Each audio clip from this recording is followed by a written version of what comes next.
কতটা সুন্দর হয়েছে। রোজ রোজ কি আমাদের রুটি, মুড়ি, পরোটা, লুচি সকালে নাস্তাতে ভালো লাগে না, কিন্তু এইরকমভাবে নাস্তা বানিয়ে দিলে খুবই ভালো লাগবে। এইরকমভাবে নাস্তা বানিয়ে বাচ্চাদেরকে স্কুলে টিফিন হিসাবেও দিতে পারবে। কতটা সফট আর নরম হয়েছে দেখো বন্ধুরা। আর পেছনটা দেখো বন্ধুরা কতটা সুন্দর হয়েছে, একটুকু পুড়ে যায়নি, আর একটা হালকা ব্রাউন কালারের মতো ভাজা হয়েছে, কোনো রকম তেল ছাড়া। একটা আমি ছিঁড়ে দেখাচ্ছি কতটা সুন্দর হয়েছে। এই দেখো, জালিদারটা আমার সব থেকে বেশি ভালো লাগছে, কতটা সুন্দর লাগছে। অর্ণব তো বলছে ভালো হয়েছে। নমস্কার বন্ধুরা, আমি চলে এসেছি আজকে আমরা একটা নতুন রেসিপি নিয়ে। আর আজকের রেসিপি হলো একটা নাস্তা। এই নাস্তাটা খুব সহজেই তোমরা বানিয়ে নিতে পারো, একদম হেলদি, বাচ্চা থেকে বড় সবারই খুব পছন্দ হবে। যেমন হেলদি তেমনই খেতে কিন্তু খুবই টেস্টি। তো বন্ধুরা, এখন আমি রেসিপিটা শুরু করি। তোমরা প্রথম থেকে শেষ পর্যন্ত দেখতে থাকো, আশা করি আজকের রেসিপি তোমাদের খুব ভালো লাগবে। তো বন্ধুরা চলো রেসিপিটা শুরু করে দিই। বন্ধুরা, আজকে যে আমি হেলদি রেসিপিটা তোমাদের সাথে শেয়ার করছি, সেটা বানানোর জন্য এখানে নিয়েছি আমি 1 বাটি সুজি। আর আজকে আমি সুজি দিয়ে অসাধারণ একটা নাস্তা রেসিপি তোমাদের সাথে শেয়ার করব। 1 বাটি সুজি একটা বাটির মধ্যে আমি ঢেলে নেব।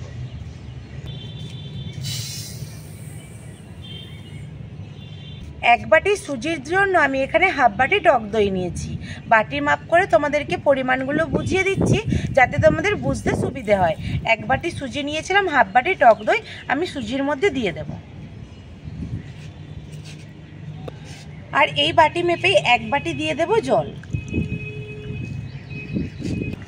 এই 3টে উপকরণ দিয়ে নিয়েছি, এখন একটু ভালো করে মিশিয়ে নেব।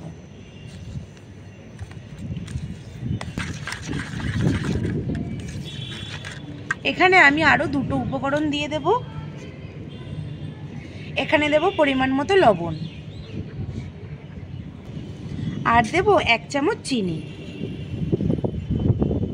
ভালো করে আমি এখানে সবকিছু উপকরণ মিশিয়ে নিয়েছি। এখন এটা আমি একটা মিক্সিং জারে নিয়ে নেব, নিয়ে একটু পেস্ট করে নেব। মিক্সিং জারের মধ্যে এই সুজির মিশ্রণটা আমি ঢেলে দিচ্ছি।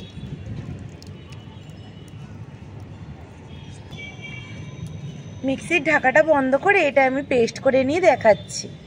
সুজির মিশ্রণটা পেস্ট করে নিয়ে চলে এসেছি। দেখো কত সুন্দর পেস্ট হয়েছে। আগে যে আমি সুজির মিশ্রণটা বানিয়েছিলাম সেই বাটির মধ্যেই ঢেলে নিচ্ছি।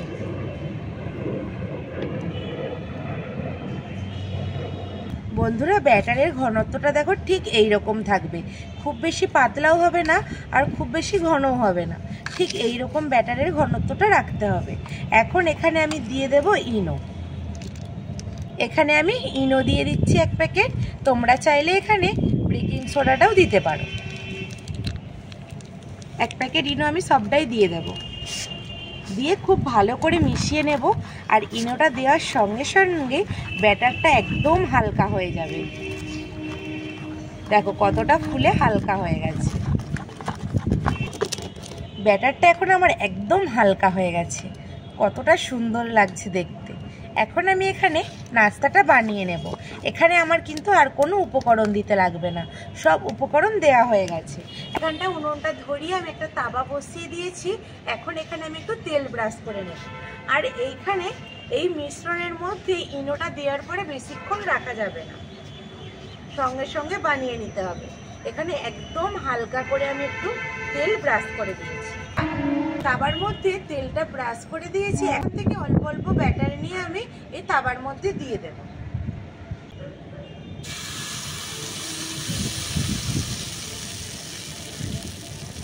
এইরকম করে একটু একটু ব্যাটার দিয়ে দেব, দিয়ে একদম হালকা আঁচে এটা হতে দেব। এখন ওপর থেকে দিয়ে দেব একটু পেঁয়াজ কুচি, আর দেবো কাঁচা লঙ্কা কুচি। আমি এখানে কাঁচা লঙ্কা কুচি দিয়েছি, তোমরা চাইলে চিলি ফ্লেক্সও দিতে পারো। আর দেবো একটু টমেটো কুচি। আমি এখানে কাঁচা লঙ্কা, পেঁয়াজ আর টমেটোটা দিলাম, তোমরা চাইলে এখানে আরও অনেক কিছু সবজি দিতে পারো, যেমন ক্যাপসিকাম, তারপরে গাজর, এইসবও দিতে পারো। আর দেখতে কতটা সুন্দর দেখতে লাগছে, সাদা লাল আর সবুজ। আর আমার এই নাস্তাটা কতটা সুন্দর জালিদার হয়েছে দেখো, দেখতে যেমন ভালো লাগছে খেতেও হবে খুবই সুন্দর। আর একদম হেলদি খাবার, কোনো রকম তেল ব্যবহার করছে না, সামান্য একটু তেল ব্রাশ করে দিচ্ছি। এত হেলদি খাবার এই গরমের সময় বাচ্চাদেরকে টিফিন হিসেবে বানিয়ে দিলেও খুব ভালো, বাচ্চাদের কিন্তু কোনো পেট খারাপ হবে না। এখানে দেখতে দেখতে আমার এই নাস্তাটাও রেডি হয়ে যাচ্ছে। যতক্ষণ না ওপরের এই ব্যাটারটা একটু শুকনো হয়ে আসে ততক্ষণ একদম হালকা আঁচে এটা হতে দেবে। এখানে আমার এই নাস্তাটা হয়ে গেছে, এখন তুলে নেব, দিয়ে আবারও আমি এইভাবে একটা বানিয়ে নেব। আবারও আমি তাওয়ার মধ্যে তেল ব্রাশ করে নিয়েছি, একটুখানি ব্যাটার নিয়ে দিয়ে দেব। দেওয়ার সঙ্গে সঙ্গে দেখো বন্ধুরা কতটা জালিদার হয়ে যাচ্ছে, কতটা দেখতে সুন্দর লাগছে। ওপর থেকে আবার একটু দিয়ে দেবো পেঁয়াজ কুচি, কাঁচা লঙ্কা কুচি, আর দেবো অল্প একটু টমেটো কুচি। বন্ধুরা এই নাস্তাটা আমার হয়ে গেছে, এখন তুলে নিচ্ছি। এইভাবে আমি প্রত্যেকটা নাস্তা বানিয়ে নেব। বন্ধুরা আমার সব নাস্তাগুলো বানানো হয়ে গেছে, এই যে তুলে নিচ্ছি। কতটা সুন্দর হয়েছে দেখো, এত সুন্দর জালিদার হয়েছে, দেখতেও খুব সুন্দর লাগছে। একটা তোমাদেরকে হাতে নিয়ে খুব ভালোভাবে দেখিয়ে দিচ্ছি। দেখো কতটা সুন্দর হয়েছে। রোজ রোজ কি আমাদের রুটি, মুড়ি, পরোটা, লুচি সকালে নাস্তাতে ভালো লাগে না, কিন্তু এইরকমভাবে নাস্তা বানিয়ে দিলে খুবই ভালো লাগবে।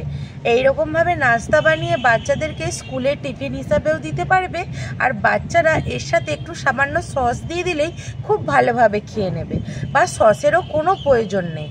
কতটা সফট আর নরম হয়েছে দেখো বন্ধুরা। আর পেছনটা দেখো বন্ধুরা কতটা সুন্দর হয়েছে, একটুকু পুড়ে যায়নি, আর একটা হালকা ব্রাউন কালারের মতো ভাজা হয়েছে, কোনো রকম তেল ছাড়া। একদম অল্প একটু তেল ব্রাশ করে দিয়েছি, একদম হেলদি খাবার। এই গরমের সময় এইরকম হেলদি খাবার খাওয়া খুবই ভালো।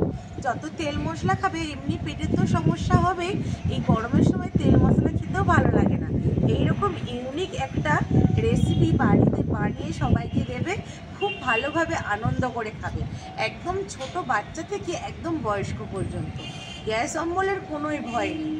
একটা আমি ছিঁড়ে দেখাচ্ছি কতটা সুন্দর হয়েছে। এই দেখো জালিদারটা আমার সব থেকে বেশি ভালো লাগছে, কতটা সুন্দর লাগছে আর একদম সফট হয়েছে। এতটাই আজকে হেলদি নাস্তা বানিয়েছি, বাচ্চাদেরকে তো আগে খাওয়াবো। অর্ণবকে ডেকে নিয়েছি, অর্ণবকে আমি প্রথমে খাওয়াবো। ওর লঙ্কা খায় না, ঝাল রয়েছে, ওই জন্য লঙ্কাটা আমি তুলে ফেলে দেবো।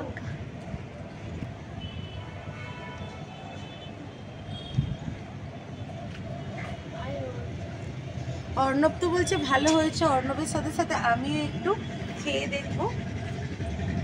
নিজের হাতে বানানো এত সুন্দর একটা হেলদি নাস্তা নিজে খাবো না তা হয়?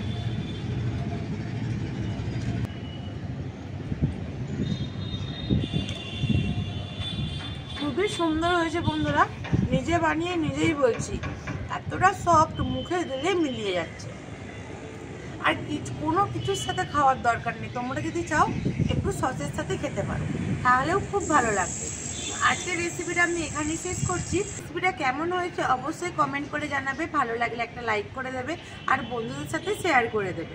আর আবার দেখা হবে নতুন কোনো একটা রেসিপি নিয়ে। ততক্ষণে ভালো থাকবে, সুস্থ থাকবে, আর আমার সমস্ত রেসিপিগুলো দেখতে থাকবে। আর বন্ধুরা তোমরা প্লিজ আমাকে একটু সাপোর্ট করো, আমার পাশে থেকো। আর তোমরাই পারো একটা ছোট চ্যানেলকে একটু এগিয়ে নিয়ে যেতে। যতটা এসেছি সেটা তোমাদেরই জন্য, আরও এগিয়ে নিয়ে যাওয়ার জন্য তোমাদের সাপোর্ট আমার অনেক প্রয়োজন। বন্ধুরা প্লিজ আমার পাশে থাকবে। তো দেখা হবে নতুন কোনো রেসিপি নিয়ে, তত